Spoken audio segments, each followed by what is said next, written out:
Security is a broad topic that should be baked into everything we design and build as opposed to sprinkling it on the top as an afterthought. And in that light, because it's so broad, we can use some specific talking points to help focus our energies as we start implementing security in a network. And one of the acronyms that we can use to help us with that is the acronym of CIA. Let's begin. I'd like you to imagine that you and I have started a brand new company and we have some assets in our company. We have some physical facilities, a building, we have some computer equipment, and we also have some data and personnel. Probably one of our biggest assets is our people. And secondly, probably one of the biggest assets that we have is our secrets and our data and our information that we contain. So let's say that right here, this represents our data. And we absolutely want to make sure that it's secure. So what are some of the things that we'd want to do regarding that data? Well, first of all, we'd probably want to make sure that we had confidentiality. And confidentiality simply means that the authorized people who need to see that data can see it and work with it, and then those who are not authorized to see or touch or be aware of that data can't. So we can implement confidentiality on this data by doing things like encryption. We can encrypt data on a disk, and that way if the disk is stolen or lost, the unauthorized individual won't be able to see that data. Or if we're sending data across the network, we could encrypt that data, which would provide the confidentiality. Because someone who doesn't have the correct keys to decrypt that data and see it, they wouldn't be able to make sense of that data. Another thing that we'd want to ensure about this data that we're protecting is integrity. For example, if this data says 1001, we wouldn't want that data to be manipulated by an unauthorized party. For example, if an attacker or unauthorized person was able to access that data and they changed it to 2002, does that make a difference? The answer is yes.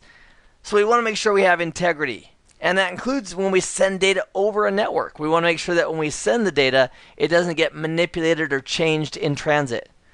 So whether that data is at rest on a disk or file system or on the network moving, we want confidentiality and integrity. The other thing we want to do, and we'll fix this number here. Let's say that data is 1001.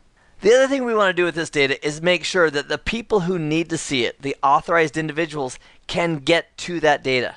And that's all about availability. Because even if we have confidentiality and integrity, if we have a denial of service attack or the authorized user isn't able to get to the data when they need it, that's a problem as far as the business is concerned. Our security objectives are surrounding these three, and CIA is a great way to remember those three terms.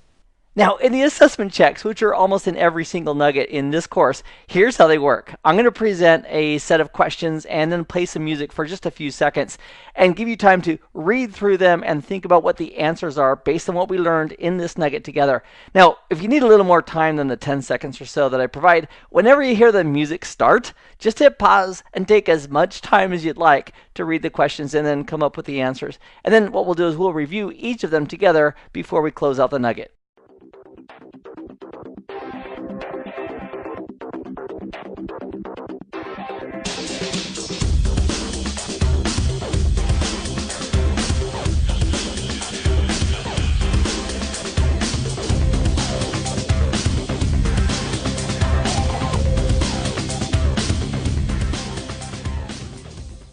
All right, my friend, let's go through these together. Regarding CIA, confidentiality, data integrity, and availability, which one is focused on authorized users changing data?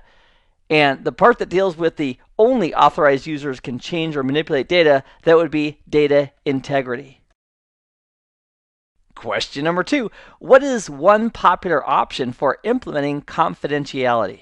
And based on what we've discussed and talked about together in this nugget, a very popular option for protecting the confidentiality of data, whether it's on a disk or it's moving over a network, is to use encryption. So we would encrypt that data using some very popular encryption algorithms such as AES and other ones that we use all the time.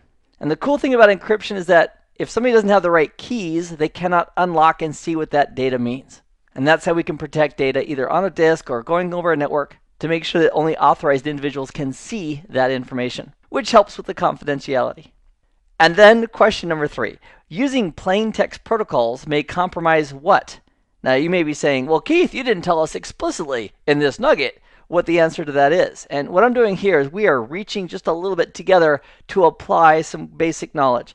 So number one, what are some plain text protocols? We're going to be covering some secure protocols in detail in this course, but some plain text protocols that you're probably already familiar with would include things like telnet, which by itself doesn't use any encryption. The data going back and forth in a telnet session, if somebody's eavesdropping and looking at that data, they can see the characters you're typing, they can see the passwords and everything else. Another application that uses plain text protocols would be HTTP. Another protocol is FTP. All those use plain text, meaning they don't have encryption. So if we use these protocols, what are we actually impacting? Are we impacting confidentiality, data integrity, or availability? And the best answer, I think, out of all three of those would be we are affecting confidentiality.